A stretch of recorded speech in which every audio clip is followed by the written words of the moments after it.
Hello everyone, it's Kay here and I'm here today to share two things. One is this wonderful Steampunk Romance paper kit from the Paper Boutique, and the other is to share a project that I actually made with it, which we'll get to when I've told you about these papers. It's made in the UK, which is rather lovely. It's a company that is up country somewhere from us, Kibworth. We're down in Somerset and these are up in Leicestershire, which is quite a ways up the country, but they have introduced just recently this wonderful range of papers. This is Steampunk Romance, as I've said, but there are several different ones available on the market at a very, very good price. I purchased mine from Joanna Sheen, who I shop with quite regularly, but I have seen them on lots of other crafts stores and would highly recommend them. There are 80 sheets in this smaller pad of 10 designs, and they're approximately, they are 5 by 5 and it's 160 GSM. And if I just do a gentle little roll here of the papers, you'll see that they are absolutely gorgeous in their own right. They would make some beautiful 6 by 6 cards. They're great for embellishments, and it's just such a fabulous price. So that is the little pad that I bought, and that it was mainly for the ephemera and the toppers. It wasn't so much about the actual design papers, having bought this kit. Now it's packaged in several ways. There is either the paper pad or the paper pad kit, which is what I've got here. Now in the kit you get, I have to read it, 36 decorative papers, 6 designs of each, 32 die cut toppers and 8 designs, which is rather lovely. So you open the pad and you're at these glorious papers that are vivid and really very well graphically designed. I think you'll see that's birds and flowers and chains. The steampunk influence is small. It's not hugely metals and chains and that kind of thing, but there are feathers and birds and plain sheets. There's another sheet there that is absolutely gorgeous, and another. The GSM is 160, as I've already said, and just a real lovely paper to work with. You do get spreads like this, which you could use on your scrapbooking pages if you wanted to, or for layouts.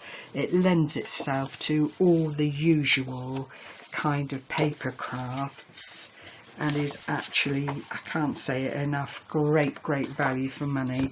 I think the larger of the pads was under £7 and the smaller one was certainly under £5, I want to say. But you can quite often find them on special offer and that kind of thing, which is something to look out for. And then at the back of the papers within the same package are these wonderful pieces of ephemera. Now there are lots and lots of pages. What did I say? 36, 32 die cut toppers, 8 designs. So that's 4 of them. So now I'll show you a full page. That's 4 of them there, and you've still got little wordage bands along the side there.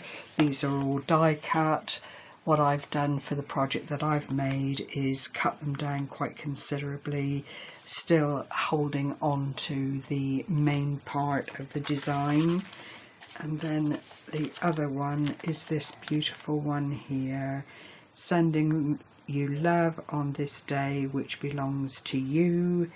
Every day is a new journey. birthday wishes with love, you are unique, you are special, you are you. Just some of the sentiments available in the overall designs. Now these would look superb on little 4x4 cards, 5x5, and you know, there is just such a wealth of different projects available in the kits. If it was just the papers you were interested in, then that is slightly cheaper than the kit pads, but for that little bit more money, everything then coordinates and works well together. So I hope you've enjoyed that little product review. It really is wonderful to have papers that have all the elements with them on this side of the pond, basically, because you know, we tend to have to make up our own little sentiments and toppers and that kind of thing from paper. These are all coordinated and ready to use. So I'll leave that over there. And then the project I went on to make with this is directly inspired by Positively Papercraft, who I believe again is British. And what this is a little album, and the tutorial that's given, I would highly recommend that you watch the whole tutorial first and then go back and take notes, because by virtue of how it's done, it needs to be watched first to make sure that you get the key points.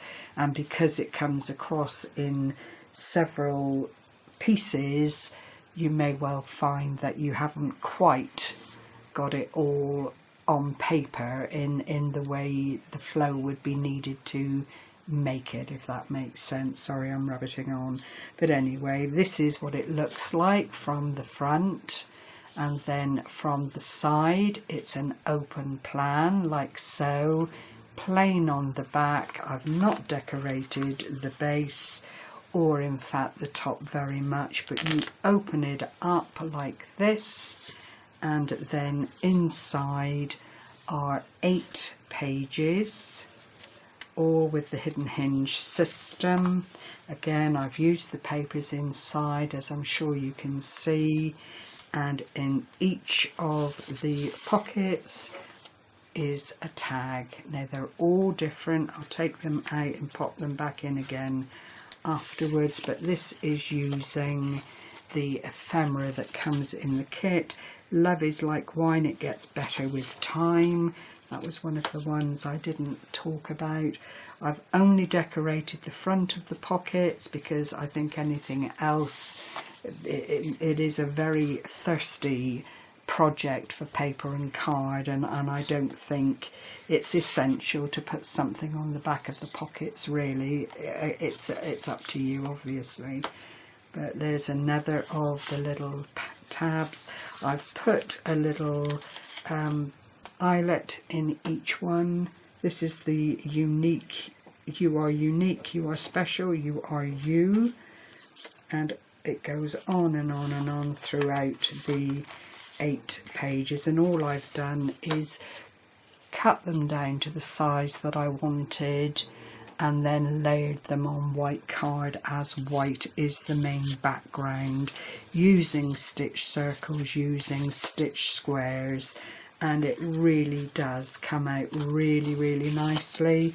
It's a significant project, it's very weighty because the actual cover is made of the chipboard, and so by virtue of sending on to people, it would need to be somebody that you wanted to make a special gift for, rather than to put into Happy Mail or something like that, because I think it will be quite costly to go through the post. But all of that said, it is a delight to work on. The pockets, as you can see, are levelled. I've used black cardstock, so it's not clearly evident here, but all of the pockets have got a little decoration, a punch decoration. The corners have been rounded at the top. I've then utilised a little bit of the paper to finish up this seam area where the pockets are anchored into the hidden hinge system. on the back. If you wanted to, then clearly you could decorate more. You could just put photographs on the back, whatever you wanted really. It will hold a great deal of memorabilia, a great many photographs of different sizes, and then when all is said and done, it will stand. I've just used Velcro for closure because it is too thick, as you can probably see, to put in eyelets or anything. I think even a magnet, unless it was really, really strong, wouldn't do the work. But it will stand, freestand, and look great on a shelf or somewhere. You wouldn't have to have it cluttering up, so to speak. Again, on the front there, I've just used one of the ephemera, cut it out, but with a black background this time, and it used some of the very lovely flowers inspired by sparkling Char, just to give a great depth to the front cover. So I hope you've enjoyed seeing this, and I hope in some ways you've been inspired. I will leave a link to the Positively Papercraft tutorial underneath the video, and also to Sparkling Char in case you've not yet seen the flowers. Thank you very much for joining me once again. Take care everyone. Bye bye for now.